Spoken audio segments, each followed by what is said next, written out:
Good morning mga idol. Bukid na naman tayo mga ka-idol, bukid. Ayan. Pabukid na naman tayo.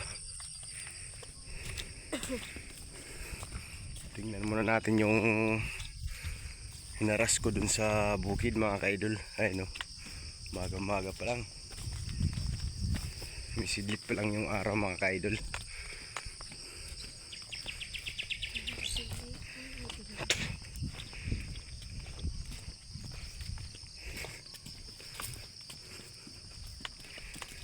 Masarap yung hangin na nalalanghap natin pagka umaga dito sa summer mga ka-idol. Ayan, no. Excuse mga ka-idol.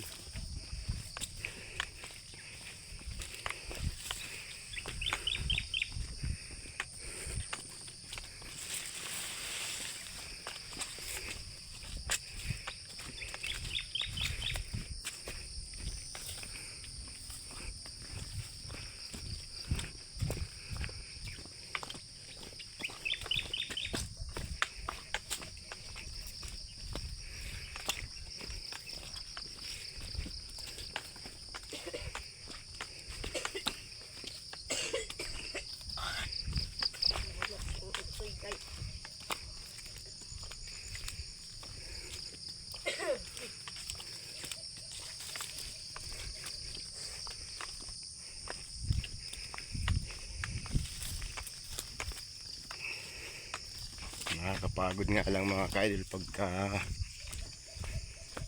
pupunta ka ng bukid kasi nga medyo malayo-layo yung inaano natin mga ka-idol. Medyo malayo yung linalalakad natin. Excuse mga ka-idol.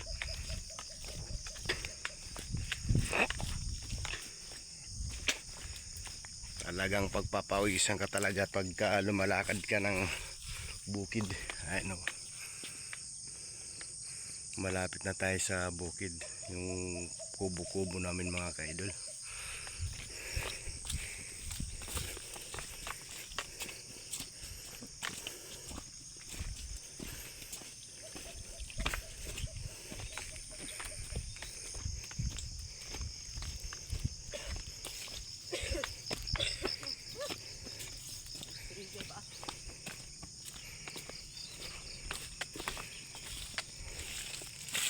Putik lang yung daan mga ka-idol dito sa ano,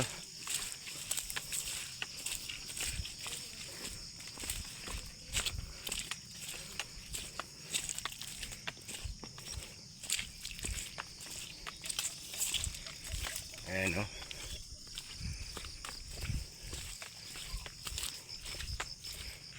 Lapit-lapit na tayo dito makarating ng kubo namin mga ka-idol. Makikita na natin yung ano natin, yung haras, yung pinaharas ko nung unang linggo mga ka-idol. Ano bang tawag sa inyo yung paghaharas?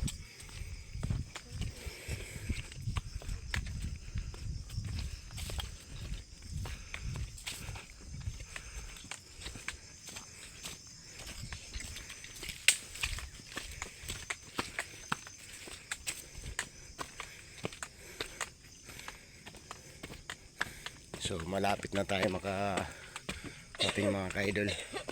Ito tayo sa tuktok ng bundok.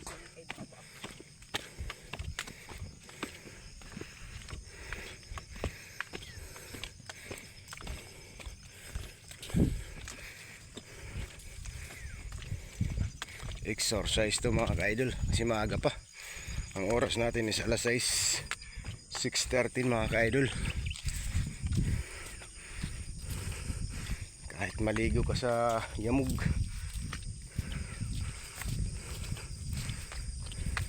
sa hamog, oh, ang dami. Ayan, talagang ano pa, kung sa isda sariwang sariwa pa mga ka-idol, umagang umaga pa.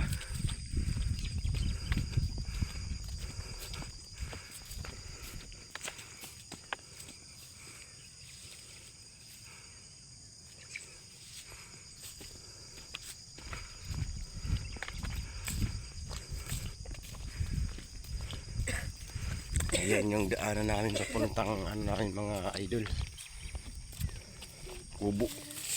Yung kubo-kubo namin na sira. Hindi pa namin nagagawa. Kasi nga busy sa trabaho mga ka-idol. Ano yun, malapit-lapit na.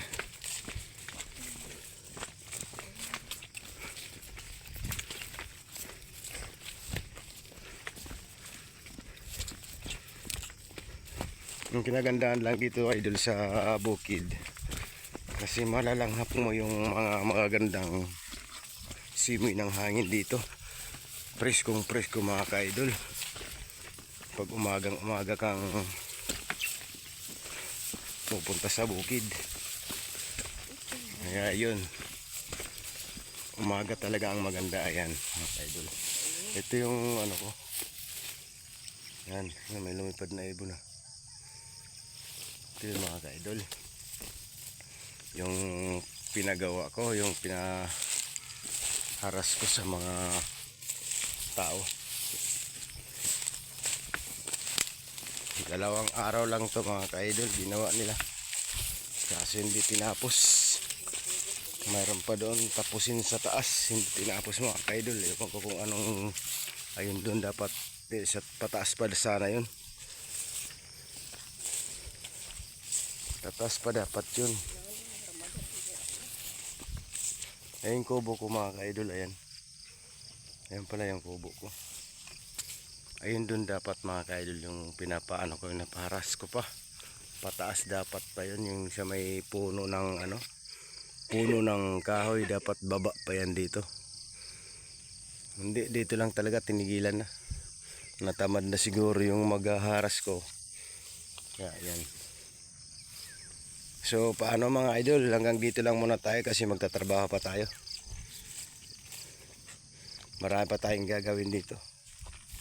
Ito pala yung ahas ko mga ka-idol. Ito pala pinagkuunan ko ng binhi mga ka-idol. Ayan. Medyo konti na lang mga ka-idol. Kasi yung iba pinag-anuhan na. Ayan. Yung iba namin, ito puno to dito ng ahos. Ang problema nga mga ka-idol, na ano ng ano yung damo, tinamaan ng damo, kaya namatay yung ibang ahos ko mga ka-idol. Ayan o, yung iba nandito pa. Ayan, nandito pa pero hindi na kaya kasi marami ng damo mga ka-idol. Ayan, dapat ito 3 plat itong ahos na to. Ang problema nga na ano. So maraming salamat po sa mga followers ko, sa mga viewers ko po. Ingat po lagi tayo. God bless. Shoutout for watching dyan. Sa mga followers ko, sa mga viewers ko, lalo na sa mga pinsan ko dyan sa ano, sa labas ng Luzon. Maraming salamat po.